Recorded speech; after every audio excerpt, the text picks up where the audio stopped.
Welcome to the 2-month review, the weekly podcast from 3% and Open Letter, in which we take one book, break it down bit by bit, talk about it, make jokes, entertain you, have a good time, find some interesting anecdotes, and sort of make a book more interesting. This is Chad Post, and as always, I'm joined by Brian Wood. Hi, Chad. Pleasure to be on the panel today. It should be a very interesting panel because we are also joined by Caitlin Luce Baker from University Bookstore out in Seattle. Woo! Hi. Hello. Returning to the podcast. You were on the Physics of Sorrow one, correct? Yeah, several months ago, back in February, I think. It was still snowing? Well, not here. Not in Seattle, unfortunately. It was snowing here, and it was before the baby was born, because there was a chance I was going to leave in the middle for the baby, which would have been very awkward, very odd.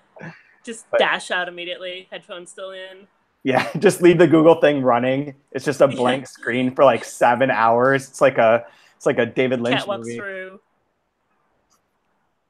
Well, I would. So how are you doing? I'm good.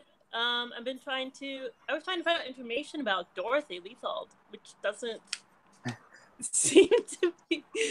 She's a very secretive person, and I have so many questions about who she was, and the internet was not.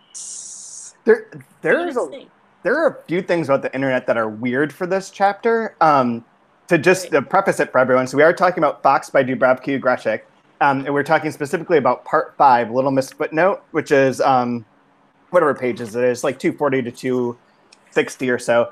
And it's a short chapter, and it's one that's focused entirely on Dorothy did you say Leuthold? I was trying to figure that out. Was Leuthold or... I don't know. Leuthold it is now. Somebody can correct us. Yeah, she can come and correct us and explain all her story, her descendants. So she is mentioned a few times in relation to Nabokov, who is the other main figure in this chapter, because she drove the Nabokovs across country on the particular trip in which Nabokov discovered the butterfly that he named Neonympha Dorothea after Dorothy Leuthold. So she became, in this sense, in the world of Dubravka's Fox, became a footnote to his sort of story where he took what happened with her and transformed it into this butterfly discovery, and even wrote a poem for the New Yorker about discovering the butterfly. And so the story, this chapter, to put it in like the most basic terms, is basically telling a little bit about her life, what could be found, and how little there is, which I want you to talk about in a second. A few anecdotes about Nabokov, a recreation of how they find the butterfly that's clearly not real, and then a couple little hints as to like some other connections to the rest of the book. But on the whole, wait, that wasn't real? I just canceled my butterfly expedition I was going to go on. I thought that's how you caught all butterflies. Never mind. I don't want to go on this anymore. I'll just look at Google Images of the Grand Canyon. Oh God! You can explain what happens, Ryan. You can wade into those waters for us. No, I won't. You just give the page number. I assume that was on purpose, the whole Grand Canyon. The Grand Canyon was so Caitlin, you were going to do some research into this, and I don't actually know like what's true or what's false in this, except for like two very, very specific things. But what did you find about Dorothy? And like, do you know where he found this? I've never read the things about where he found this butterfly or any of those stories. That part I don't know. I meant to look that up today, but research is for losers. Yeah, I was trying to, and this was really hard because I was like, I have the internet. I can find out information about who Dorothy was. Why did she leave the small town in Wisconsin? Was it Wasaka? Wasaka, Minnesota. It's a super... Minnesota. Wasaka, Wisconsin just kind of flows better in my head. So it's probably a really tiny town. Why did she leave at 33? It's a suburb of Minneapolis, and it's like super bougie now. But it wasn't probably in 1930 when she... Doubt it. Yeah, it was probably this little tiny town. And for a 33-year-old woman in 1930 to leave her parents, apparently never married. Go to New York, yeah. Now it would learning be Russian, common. Working as a librarian. Yeah, and she was on the Upper West Side. And she owned a car and had a driver's license. Yeah, I have so that's many true. questions, and the internet was not really helpful about answering any of them. And Dubravka doesn't exactly answer them either. No, and I was wondering, she's on next week or in a couple? Is she? She's going to be on in 2 weeks. Yeah. In 2 weeks, and maybe if there's a chance, did you find out anything about her? How much of this is true and made up? The basics of the trip. Right. Because there is, I mean, it is referenced. A lot of the quotes in here, it's interesting. The structure of this one, we've talked about before how she likes to vary from like writing fictional sort of pieces to like essayistic things and goes back and forth in this book quite a bit. And you'll notice this time reading it, I noticed how many times she uses the quotes from the biographers to like frame like the main points. And then when it starts to get into like the parts that are not quotes from the biographies or from any of the other writings, it becomes much more fanciful. It has a section of which he finds the butterfly where I'll wade into the muddy water. So the story that's told in here is that Dorothy is urinating on the Grand Canyon, and the butterfly lands on her, and that's how Nabokov catches it, by seeing that it's landed on her private area, and he goes and catches it, and that's how he discovers it. And that's pretty fanciful. And then the other section that has no quotes from the biographies or from anyone else is the part where they're having Nabokov and Dorothy are having a lunch, and he's like quizzing her on butterflies and drawing out a butterfly on a napkin by all the things that she doesn't know and gets wrong, and sort of diminishing her in that sort of way too, all to make like a piece of art, to make his butterfly drawing or whatever, and to make the butterfly that comes out of there. So it fits in perfectly with her themes, but it is sort of interesting that like Dorothy doesn't become more than that. Like there isn't much more here aside from what's already been mentioned in those biographies, which is very, very small. And those are all a footnote. I mean, it's all barely anything that she was. I'm trying to find the photo of the butterfly. Sorry, there was just not much about her, and kind of elaborating. And the luncheon that they partake in, that was years after this trip. Yeah, I think that was kind of fictionalized about 2 years before she died. That's what I was going to say too. So that whole part was weird, and I have so many questions about who she was. And she's truly a footnote. And really, I mean, it's perfect. She's like the perfect metaphor for this book and for what it's doing, of like the genius author, the genius creator, taking something that's like a small little bit and making it like last forever through their name or through their fame, and that person sort of becomes semi-obscured. Right, and I think that's even meant like in the PR release for this book. It was even. Are you going to quote back something I wrote about? I am. It's like how minor events are transformed into major works of art, which was what Dorothy's life to Nabokov. So there's me quoting back something you wrote. Yeah, at you. It's true. Sounds great. It does, and I was like, hey, that's sort of Dorothy's life. She was a minor event. What's interesting, or like what's really interesting, and Leuthold is how you're supposed to say it, I believe. Okay. Leuthold. But one thing that's interesting is that I think you've been looking at this too. There's a book coming out in, I want to say October. Date's not on here. September. It's coming out next month, called The Real Lolita, by Sarah Weinman, who's a writer, has written some other books about crime, about women in crime, and is a journalist. And she wrote this book about Nabokov and Lolita and the Sally Horner story, which Sally Horner I'd never heard of. There's a few different ways to approach this, but Sally Horner I never really heard of. But she was kidnapped as a young girl and taken by this guy who claimed like to her mom that she was like, that he was, or she told her mom that he was like a friend of her, or a dad of her friend, and she was going to go off on this trip, on this little vacation with him for like summer break. And he ends up kidnapping her and taking her from motel to motel and living across like the United States, basically like sexually abusing her. And, you know, the whole Lolita story, like the Lolita story is the same as the Sally Horner story. And I didn't ever hear of this, but Sally Horner is referenced in Lolita. There's a toss-up line where Humbert says something like, "Oh, did I just do like what happened to Sally Horner. No, it was something more than that, or like sort of like dismisses it out of hand. And so this book is both about like recapturing the Sally Horner story, which is crazy, absolutely batshit crazy. It ends even more tragically and strange than you would expect. And then sort of merging that with like Nabokov trying to write Lolita for years and trying to like figure out the frame for it and what would make it work and how this story could come to be told. And when he found out about the Sally Horner story, how that sort of crystallized a lot of pieces of how Lolita functions as a narrative. So it's a really cool book that's both like literary history or not literary criticism per se, but literary history and evaluation mixed with like this historical crime reporting. And it's really interesting. And it sort of dovetails with this idea of like a footnote.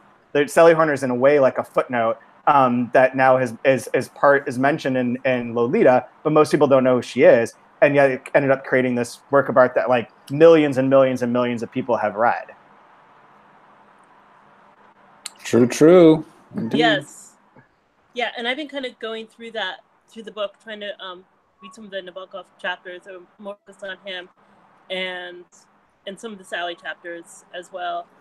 And he was interested in true crime, and I guess he maybe said that it was not a complete influence, but then you look at how historical events have influenced some novels. You look at The Nanny, which is not really a historical event, the book that was translated from the French that came out earlier this year. Right.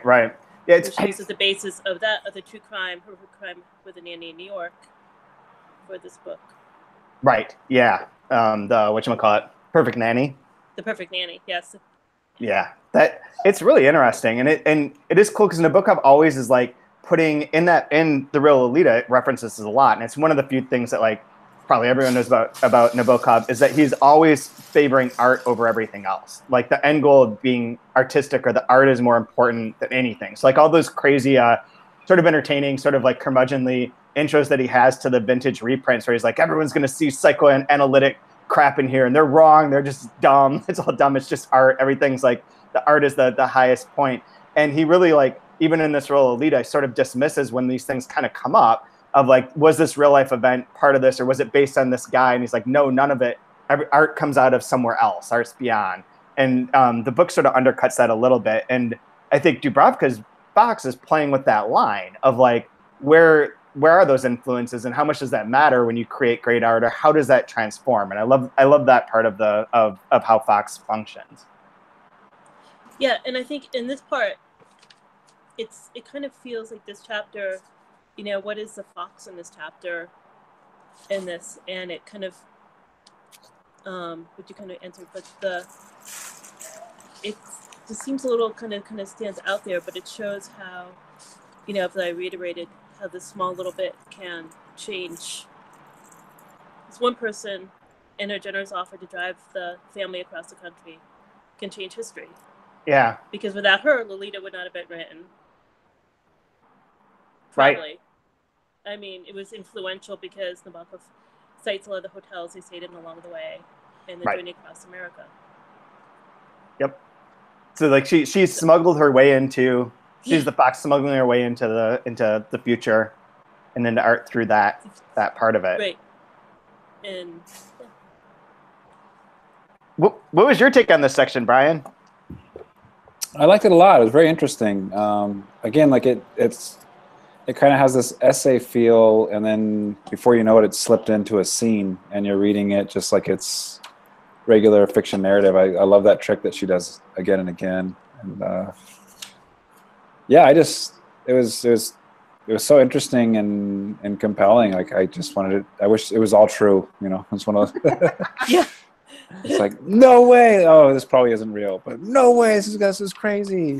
Yeah, like how would you? I mean, it's so funny because it's like that. It's a weird game that goes on, I guess, with your suspension of disbelief of like you're buying into everything, the biography stuff, and then she tells the story on the cliffside with them finding the butterfly, and you're like, why not? But how would you ever know that? There's nowhere else that story would exist. I always love that movie Fargo because the very first thing with Fargo is it says based on a true story. Oh, right. Right. Which the whole thing is made up, but they just thought it'd be a much more interesting movie if we say it's based on a true story. So can we do that? Yeah, sure. So they just say based on a true story, and the whole time you're watching, you're like, no way, no way. And then you realize like none of this ever happened. You're like, oh god. The first time I read that scene, and that scene kind of stands out because how would you know those little intimate details about Dorothy's life unless she had appeared in a letter Nabokov wrote to Vera? But to give that much detail about her life, oh, Vera, guess what? Do we have the details of like her grooming habits and her pubis and like all this stuff? That like, no, of course not. But her underwear washing. And... Yeah. Yeah, like on that day, the underwear didn't get all the way dry, so I had a choice to make. Right? What am I gonna do? Like, thank God I had some long tights. And it was a sunny day. Yeah. So one thing that you mentioned, the internet not being able to find anything and it letting you down, one of the things that was the mistake on all of our parts is that the opening quote here, human life is but a series of footnotes to a vast, obscure, unfinished masterpiece, is not from Lolita like we attributed it. It's from Pale Fire. But if you Google it, most times it'll show up saying that it's from Lolita because the internet is that. Right. Yeah. So it ended up, it's kind of like a perfect sort of, it's very funny. It's unfortunate. It'd be nice to have it correct, but at the same time, it's kind of cool that like you can't really prove it wrong unless you read the book. which you should. Pale Fire. Both Pale Fire and Lolita are amazing, but yeah, it's supposed to be from the other, but it's funny. Dubov had a funny joke about it where she said the internet is sort of like the internet's like when you're in a town and you ask someone where Main Street is, and they're like, "Oh, it's just 2 lefts up there," and it's never 2 lefts up there. That's never where Main Street is. The other thing that I'm going to blow your mind because I'm going to drop this in here right now so that you guys can make of it what you will. So on page, first on page 248, Marone is referenced. Her boyfriends, worshipped by her various boyfriends. Her Marone cooed to it, calling it his little vixen, which you guys can put the context around that anytime you want to.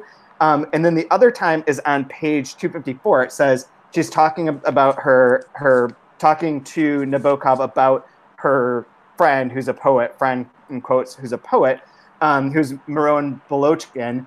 He's a Russian Jew who came here from Harbin. So was it, pray tell, this Russian squirrel, which Bolochkin means squirrel, who taught you to swear? It was. And does this Bolochkin from Harbin do? He's busking as a clown, which is a funny reference back to, if you remember, the woman on the stilts that was like the streetwalker. Now, Miron Bolochkin was referenced already in this book. On page 224, you'll see that on the bottom of page 224, after a few months, this is in the section about Levin and Dovapar Levin.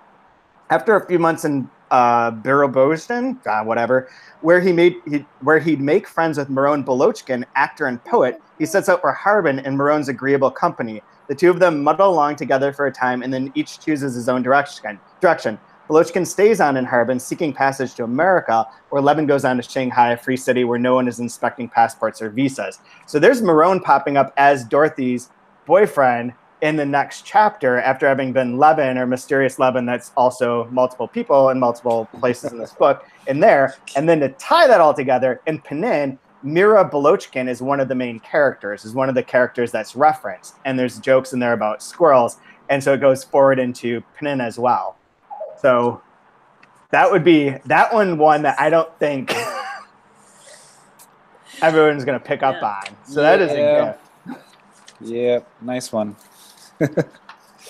Jeez. And that's what I like about this book so much is that you're reading it along. And I've read through it once, and I've read some sections. I read this section a couple of times, and then I read the one where the soldier, her boyfriend who lives in the house. Oh yeah. A few times. That was fascinating I had to see. There's some place I kept like slipping back to. But to see all the layers in here and to kind of, it's almost like a puzzle to see where different things are referenced and different people are referenced in this book. It's very true. I wonder, like, I mean, some of this too, like, floats by because you see the Russian names. I mean, maybe this is just me, but I think like you see the Russian name, I just read it and I'm like, okay, it doesn't register as like anything more than that. Like it's just one of the names. So it takes a lot to like keep in mind, and having like putting together a list would be sort of helpful in a way. But all those connections are littered throughout here, and they're there for the reader to pick up on and to start to play with, putting together. But I can imagine at the same time Dubravka having an amazing time figuring this out and playing this game and like writing it all and being like, this must be so much fun. Like living between those worlds of fiction and essay, to like drop in little subtle hints, to have these things that are real and things that are completely invented. It's pretty wonderful. Yeah, everything feels woven. Like there's threads that if you pull on it far enough, you can like pull apart from some other far part of the novel, but it's still stitched super tight together so that, you know, there's not like ends everywhere that are, you know, frayed. Like it's really tight and neat, but yeah, there's separate little threads all over the place that, yeah, this is hard stuff to do, and she's doing it really well. Yeah.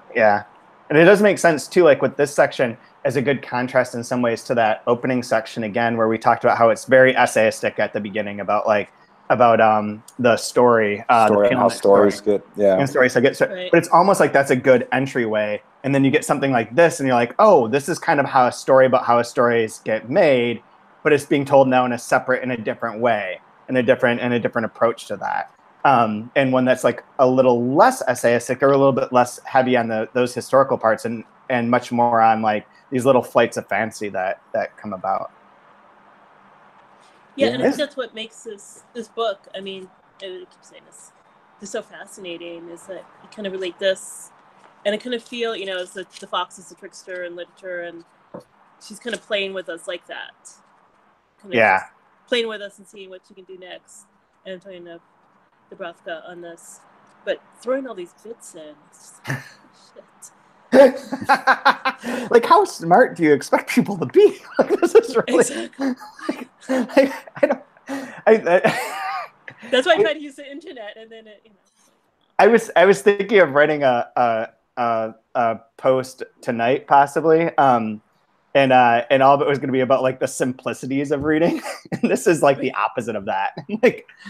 Like trying to I'm not going to try and explain it right now because I haven't even worked it out in my head. But like this, having prepared for this last night and then thinking about what to write today, I was like, man, this is like two different sides of the coin. Like this is where you're paying attention. You have to look at these knots. You have to know what's going on, and you have to be able to dissect it. And then there's a lot of books that exist that are just like surface, doesn't matter, whatever, you know, Jonathan Franzen novels. Yeah. So it's exact opposite of this in so many ways. So like, here's what you're going to feel, and here's how I'm going to describe how you're going to cinematically feel that. Yeah. And this book is so much more than that. I find it so much richer and more enjoyable to read in the end because it has those layers that as we're going through this, we're picking up on or sort of playing with, and it's so much more fun, I find, than reading one of those other sorts of books. Yeah. Right. Like and go ahead. Oh, okay. So this one makes your mind work, your brain work on this one. You can't sleep while reading this one because you're constantly kind of flipping back and forth, and I think she makes every sentence count, every word count in this book. Whereas, you know, some literature you read, like, you know, Franzen. I didn't read Franzen's last one. I used it as I didn't either.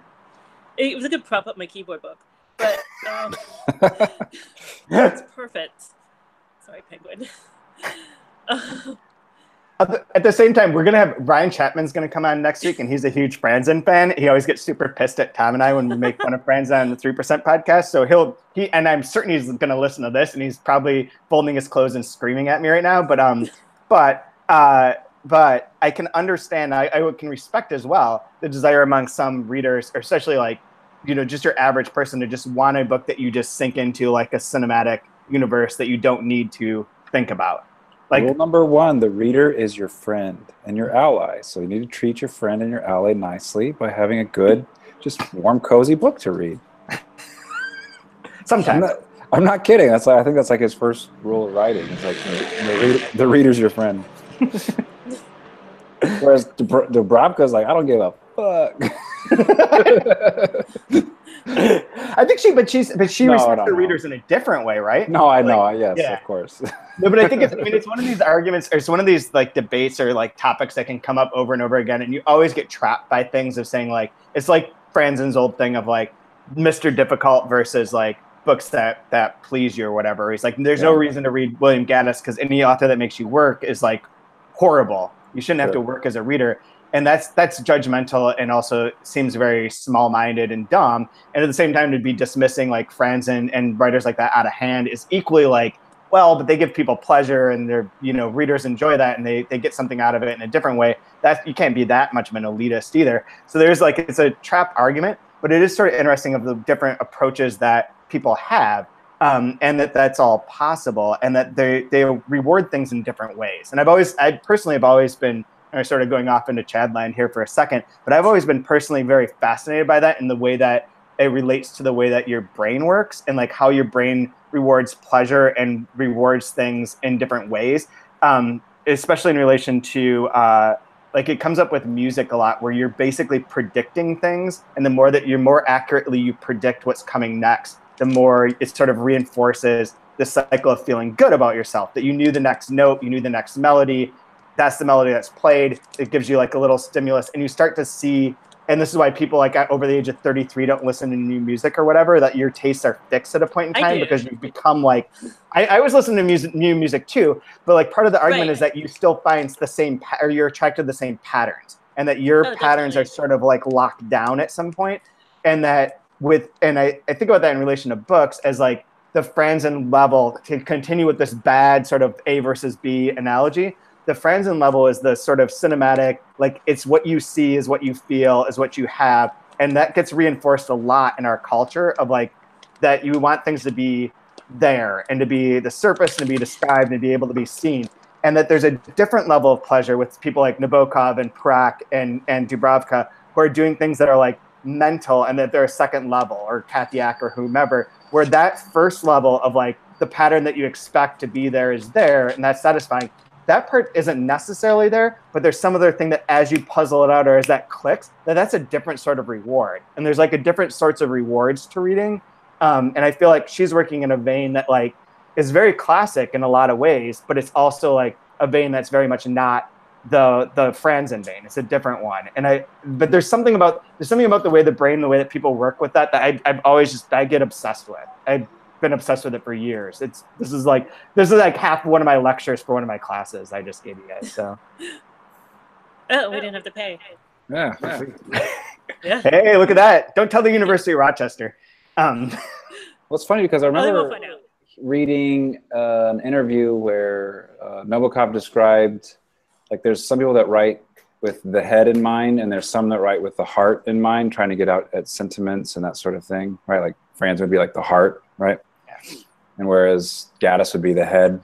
And he says he tries to do the spine, which connects both of them, and it has like this electrical energy to it, right? Like some heart, some head, like he writes with the spine in mind. And I feel like Dubravka kind of does that as well, where it's super intellectual, but it also is great at just, ripping your heart out if it needs to in some spots, and being very, there's sentimental parts to it that are very touching and tender. And it's a very crazy balance to do that, and she does it really well. Yeah, that's absolutely true. I was going to say that I don't know if Franzen's writing with his if he's a heart person or if he's more like my whiskey bottle of a fighting cock. Yeah, Franzen with his dick. Did you read that or did you send me the Jezebel article where it was every love scene Franzen's ever written? It was like, oh my god. Yeah, it's not good. It's not pretty. That's an article worth looking up. I forget the lady that sent that out, but she did the hard work of finding every love scene and every. It's not pretty at all. It's disturbing to say the least. The one thing though I did really enjoy that's also somehow layered in on this tiny little section is the whole talk about labeling and power. Oh yeah. I really found that part fascinating. The first thing it made me think of with Footnotes was I haven't read this book in forever, but it was Things Fall Apart. Oh yeah. And I remember, at the end we're following the protagonist Okonkwo, and we're learning all about him and his family and all this kind of stuff. And spoiler alert, Okonkwo dies at the end, hangs himself. And there's the commandant. This like white guy shows up, the commandant. And he's like, oh, what a fascinating man, this Okonkwo. He might make a nice paragraph for my book on the peoples of the blah, blah, blah, blah. Like, after, like this huge, wonderful character that we're following, Okonkwo, is only going to be one tiny little like footnote, one little paragraph in some other guy's history. And this reminded me of that. Like this Dorothy has this amazing story I want to know about. Like you're going crazy. Like I want to find out more about her. It's like, nope, you only get to be a footnote because this is Nabokov's the big person here. We don't get to learn about her.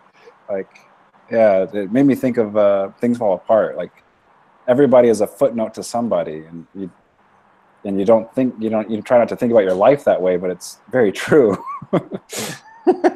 It is, and I think this is part of the frustration. I think there's a line in here where you kind of don't know who you intersect with or interact with who will play a major part in your life. Yeah. And certainly Dorothy, she took lessons in Russian, and she offered to drive Nabokov across the country. I mean, if he had written Lolita, she wrote his other books, but Lolita's the one that everyone knows, and everyone, if they've read something by him, has read. Yeah, that's very true. School. There's the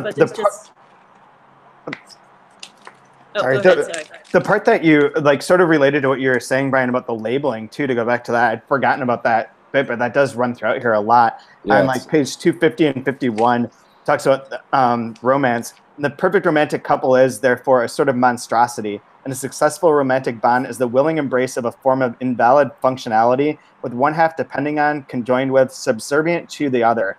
In this sort of symbiotic love, there must be a perfect coordination for the love machine to operate. Hence, it is the shortest path to the functionality of domination, i.e. the muffling of the beloved. Hence, Humbert wished to sedate Lolita to gain control of her. Hence, Nabokov pinned the butterfly to the board and spread its wings to fully savor his victory, which is part of that pinning and then that comes up as the red labeling on the butterfly at a later point in time, too. Yep. The hunter aspires to no fame but the glory of naming. In other words, nothing short of God's glory. It's funny.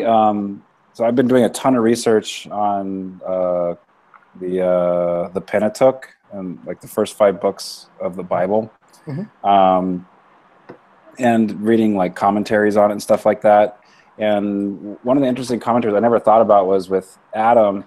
God wanted Adam to name all the animals, and the importance of that is it gives him dominion and power over.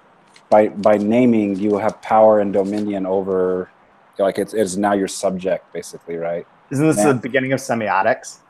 Yeah, no, but like I find it interesting. Like I find it very interesting that God's glory, like the hunter aspires no fame but naming, right? And it immediately brought me back to that commentary I just read about Adam had to name everything to have dominion. That way, man is on top and powerful over everything, right? Like it fits perfectly again with this whole thing of like Nabokov having power over Dorothy, the way he, even though he names a butterfly after her, but he's demeaning to her, or with the labels and like names a butterfly after her, and she doesn't know anything about butterflies. Yeah.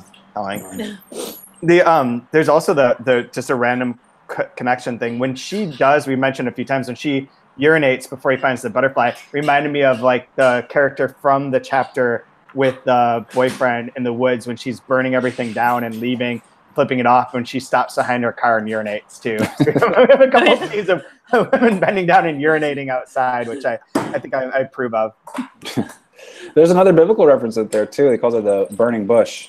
Oh yeah, It was just like being fun, like her sense of humor again, but with Moses and the burning bush.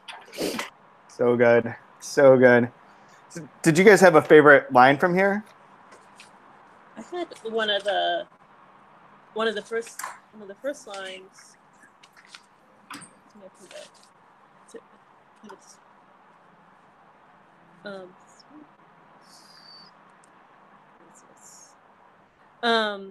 This one I can go with this one down here. There was like a lot on the first page that I had written notes on. We are glued to one another like transparent layers with hidden text.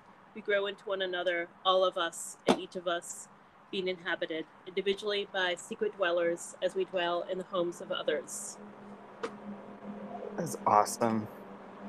Yeah, I mean, there's so many lines in this book that you kind of read them. It's just everyone is...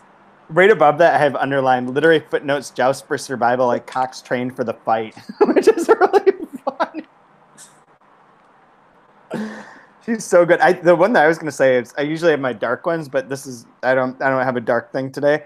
But I do like how she like diminishes Nabokov really handily in 254, where they're talking about the conversation.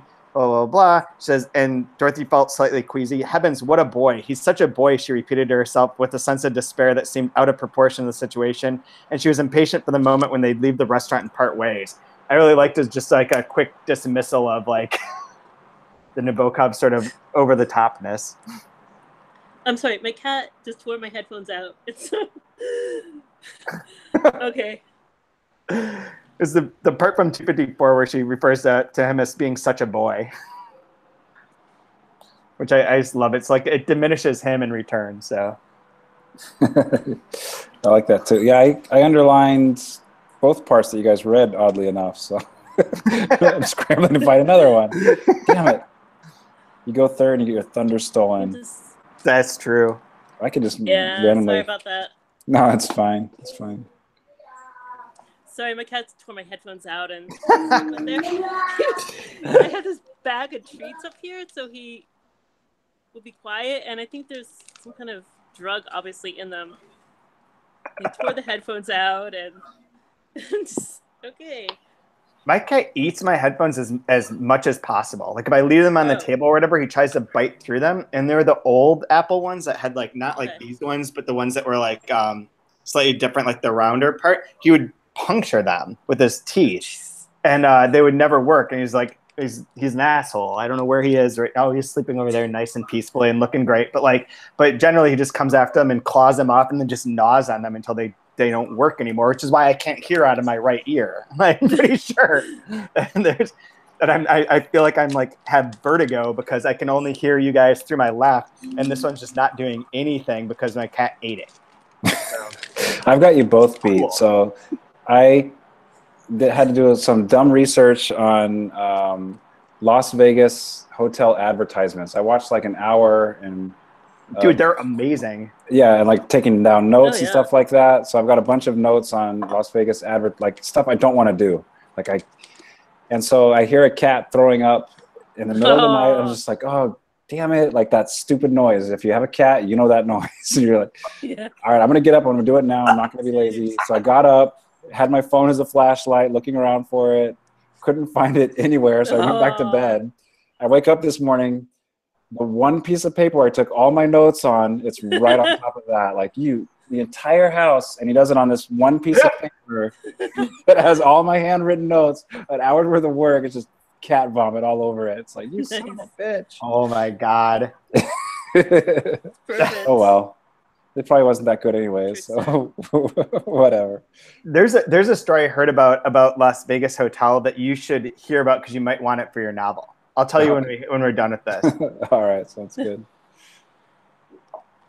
One other little aside that if anyone out there grew up in going to Crossgates Mall in Albany, New York, I think I was telling Chad about this a few months ago. There was a plaque underneath the stairs to Nabokov and his Corner Blue Bloodify. That's so random. It was really random, and I've looked for it on the internet, which is not my friend. And there's no trace of it. There's no trace, but it was there, and other people saw it. It just said it was in Lolita. Yeah. Whoa, yeah, it just says it's in Lolita. It's just take the second left. It's fine. You'll get there. Yeah, there was like nothing there, so then I ended up watching Crossgates Mall ads from like the 80s. Oh God, which is like bizarre. I did like the part where he shit on St. Paul. Was it Nabokov that said that, or oh yeah, here it is. Okay, yeah. I love this letter for some reason. In a letter to Vera, November 9th, 1942. I am healthy, eating plenty, taking my vitamins, and read newspapers more than usual now that the news is getting rosier. St. Paul is a stupefyingly boring city. Only owls at the hotel, A girl at the bar looks like Dasha, but my apartment is charming. That's your letter. The most like wonderful writer ever, and that's the letter you give to your wife. It's like, wow. Marriage just crushes everything that's beautiful in you, apparently. Nowadays it would be like emoji of a city, poop, owl, apartment, thumbs up. Yeah. And citing Dasha as the woman in the hotel, kind of, because she's described multiple times in this chapter, which is just 17 pages, as being mousy and unattractive and overweight. I mean, she's not described as being a vixen. No. At all. Not at all. I forgot. I was going to try and see if those two pictures that are referenced in here, if those are available online, which I feel like the second one where they're leaning against the car, I feel like I've seen that before. I looked for it. I couldn't find anything. Really? Was it in... No. It was in Nabokov. I don't think it was in I Have Nabokov in America, but I don't think... I don't have any of those biographies. I think the book said it was in Butterflies, a book about butterflies. Yeah, it was in the Butterflies. I did find a picture of the butterfly that he found and named across Dorothy. Yeah. On my crappy phone. Yep, that was the only thing I could find too, was that the nymph, Dorothea. And I did like that the word nymph is in that as well, right? Because he always calls Lolita his nymphette. Yep. Right, that's kind of cool. And that, so, well, anyways, do you guys have anything else that you want to add?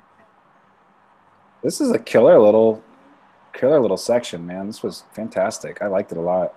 18 pages and just tight. Yep. So good. All the things are there. So next week we're going to be going over part 6, which is the last section of the book. It's a little bit longer section. It's called The Fox's Widow, and this will have to take place on Tuesday because Monday is Labor Day. But Ryan Chapman's going to join us. He'll explain himself when he joins us. And then the week after that, Dubravka will be on. She'll be in America because she begins her tour, which if you're not already aware of, you should visit 3%, our website, whatever, rochester.edu/3% written out. And there will be a post on there with all of the dates of where she's going. She's going to Boston. She's going to Rochester. She's going to Toronto, to San Francisco, Portland, Chicago, and New York. She'll be part of she's starting off with the Brooklyn Book Festival. She's doing events. She's doing an event at 1 o'clock during the Brooklyn Book Festival on September 16th, but also at 5 o'clock where she's in conversation with Martin Amis. And it's just the two of them talking about writing about America. So that's all mostly in support of both of American Fictionary, which comes out now, but also Fox will be mixed in there as well. But we'll be talking about that next. And then the next season will be Pessoa's The Book of Disquiet. There'll be more information on that soon enough, including links to where you can buy the book and so on and so forth. But everyone should buy it from your store. Right, Caitlin? Yeah, in fact, I had to, well, the Pessoa, but I had to reorder Fox. Yeah. Which is great because I like I that. had a pile of it and I had it on display, and then I finally wrote a staff rec for it a few weeks ago. And it was selling, and I was just like, nice. It's always like one of those exciting things. I get to reorder this, and we have a small branch on campus, and they had 2 copies. He's like, can I have your copies of one? Like, we just sold them this morning. So I was like, awesome. Okay, that's great. And so that got me really excited because it was just selling. It was on display. It's intriguing. One of my favorite customers, she works at the university, she showed me what she'd bought, and I can't remember the other book she bought, but I was like, oh, that one's good too. But you bought Fox, and I was like, oh, I can't wait till you start reading this and talk about it. And of course, it's like you have to watch or listen to the podcast and 2-month review. I feel like the podcast, like aside from like Pete, there are people that have read it that have written about it. Pete really got into like unpacking a lot of it. But I feel like this is this podcast actually is one of the solid ones where we do help people into this world, because you could just pass those things by, like we were saying. Yeah.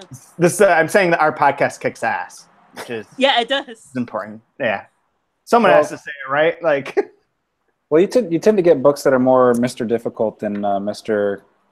Heart or whatever. So it's nice to have a companion to help you through. True. That we're not alone in this. What the hell's going on? Kind of a feeling when you're reading some of these. Yeah. Fair enough. But so be sure and check in on the website if you can see her in person. Please go. Dubravka is a wonderful storyteller, an amazing woman to meet. And it's going to be a really adventurous trip for her. So should be a lot of fun. Does she drink? Moderately. Moderately? No, I'm just wondering. Is that Portland, Oregon, or Portland, Maine that she's? Portland, Oregon. She'll be at Howells on Hawthorne. Oh, that's before Howells. I believe on September 27th. Okay.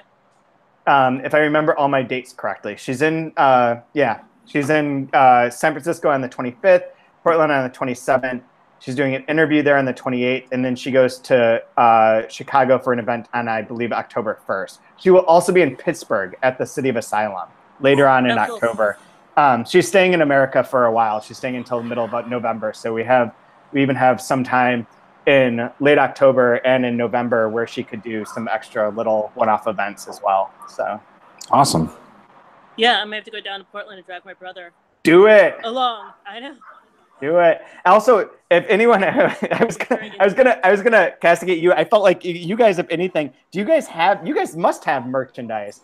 So I was gonna try and start a trend of like wearing like bookstore merchandise on every podcast. But like I had Moon Palace last time, and then I have nothing else. I have no T-shirt merchandise from any other bookstore. I'm aware of. T-shirts. Yeah, that's fair enough. I've tried on T-shirts and totes. My favorite T-shirts, book T-shirts in Seattle, Tom Nisley store, Finney Books. Oh, really? Yeah. No. I was gonna wear it today because it's really cool. The fiction one says made up, and this is the nonfiction. I think it just is true or real. The great, and his store has lettering on the side when you walk in. The fiction section says made up.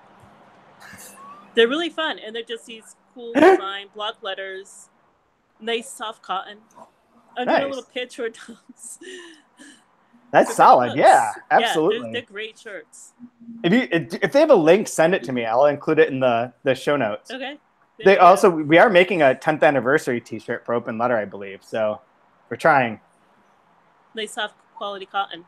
They will be soft quality cotton. And it will be available if you come to our, if you buy a ticket to our event in Rochester for our 10th anniversary that Dubrovka will be at. People will get one of them, assuming we can work this all out in time. Otherwise, we'll send some to our friends. Like you'll get one. Oh, nice.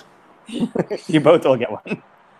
But anyways, so I don't have anything else to add. So next week we'll go over the last part of the book. Then we'll have Dubrovka on, and until then, I've got nothing. Anyone else?